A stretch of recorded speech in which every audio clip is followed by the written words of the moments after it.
Good morning, good evening, and good day. Thank you so much for watching Attack Power Gaming. Today we're diving into the best machine guns in Steel Division 2. If you enjoy this content, please hit that like button, consider subscribing for more SD2 content, and if you really want to help the channel out and support me, please consider joining the Patreon linked up here above me. Let's dive right in.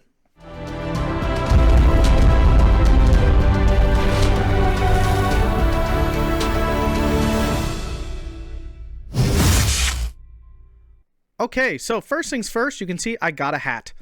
It's a cool hat. I went to a World War II reenactment weekend thing near me. It was a huge air show thing. It was really cool. And all I said to myself was, I want a hat. I need a hat for my stream. It's going to be awesome. Here's the issue. I have a huge head. It's a fat head. It's really annoying. I have a fat head. So none of the hats fit. And many of the hats were legit hats. And I wasn't spending $300 on a legit hat. So unfortunately, the only hat I could find was this German Officer one, which, while it looks cool, I'm not in support of the many things on it. So I taped over all the bad stuff and left the cool stuff. So yes, that is why I'm wearing this cool hat. Because now I can really call myself the Armchair General Field Marshal of Steel Division 2. So yes, please don't call me a Varibu. I'm not. It's just the only hat that fit my fat head. Okay, so on to more things. Let's go over the machine guns in the game. So I actually discovered, I never even noticed this, but there's actually two classifications of machine guns in Steel Division 2. And we're talking about the machine guns we find in the support tab, I'd like to note. Not the LMGs, the light machine guns found on infantry squads. So there's actually two designations here, medium machine guns and heavy machine guns. Never actually noticed that there was a difference. But there is. So we'll notice a very distinct change when we move on.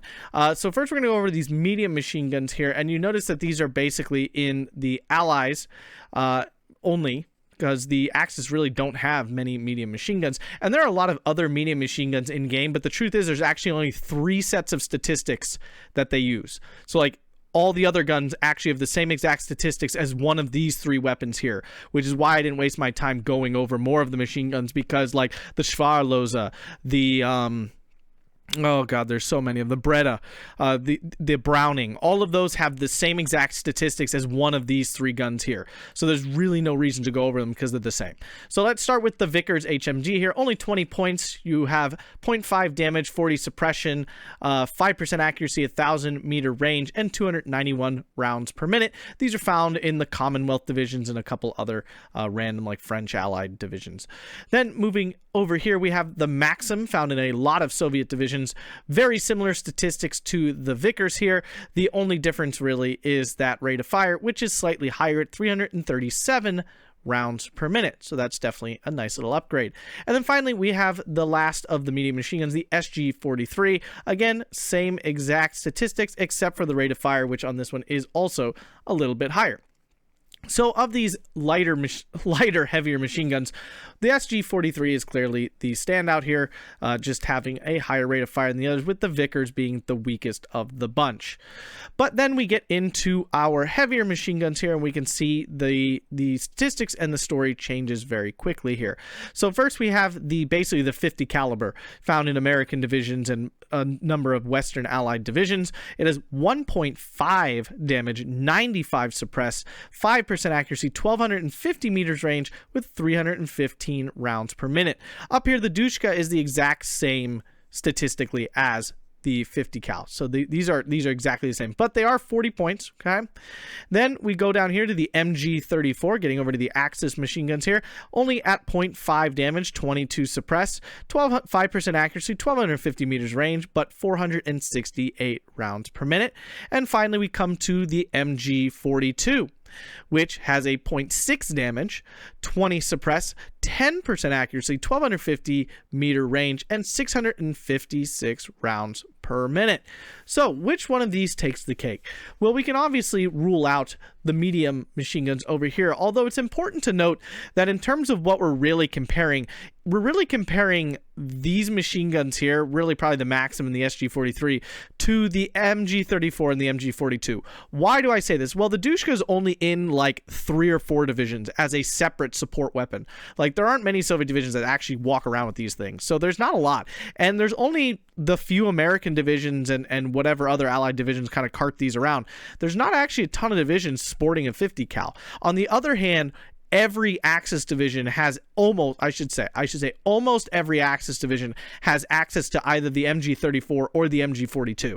So it's like, truthfully, the comparison in game is between these guys and these guys over here. These really don't come up, but they're in the discussion because we're just trying to find the best support heavy machine gun in Steel Division 2. So let's just cut these guys out because they really aren't as good as these. These are stronger than these. You can tell in the points too. These are just a significant step up from these guys here. But let's start with the MG34 because truthfully that's the one that most closely resembles these lighter ones over here. So it really comes down to this range. So what makes this one way better than these over here, these lighter ones, is the range of 1250. That's a huge deal. The extra 250 meters range really makes a difference. You can reach out and really get stuff. You can outrange snipers. You outrange some of that light AT and light armor. Not that this is shooting it, but it can shoot at infantry from further away safely. That's the point. So this is just a significant. Also, you get 100 rounds per minute more than the SG-43, which we determined was the best of the three over here. So this is already a significant upgrade on any of these medium ones over here. But then we get into these truly heavy machine guns, which would be like the 50 cal and the Dushka here. They do a ton of damage. You can see a super high damage and super high suppress rate. These things really do suppress your troops really fast. Like if you walk into the range of one of these two things, your troops are gonna get suppressed in a hurry. The biggest issue with these is actually that they will shoot at armor. Like they'll shoot at like vehicles and stuff because technically they can like do damage to it, which is really strange, but they can. So it's just something to be aware of with these things, but that doesn't mean they can like kill a half-track or something, which can be fun. But yeah, so these can definitely mow your troops down. The biggest issue with them is their slow rate of fire. They're not actually firing very fast. They're slower than most of the medium machine guns other than the Vickers. So despite the fact they can put out a ton of damage and will suppress pretty well, they won't actually kill as fast as the damage would imply that they can. And finally, we get over to the MG42, which you find in most Axis divisions. The MG34, actually, a standalone MG34, is not actually super duper common. This is very common. So the MG42 has that same 1250 meter range, which is key, but then it has over twice the rate of fire as the Dushka and the 50 cal, and a solid 200 more rounds than the MG34. This thing is the most dangerous heavy machine gun in Steel Division 2. It really is not a question. Now, here's the reason. So, like, you might think, well, this thing has almost triple the damage and, like, what, almost 5 times the suppression rate.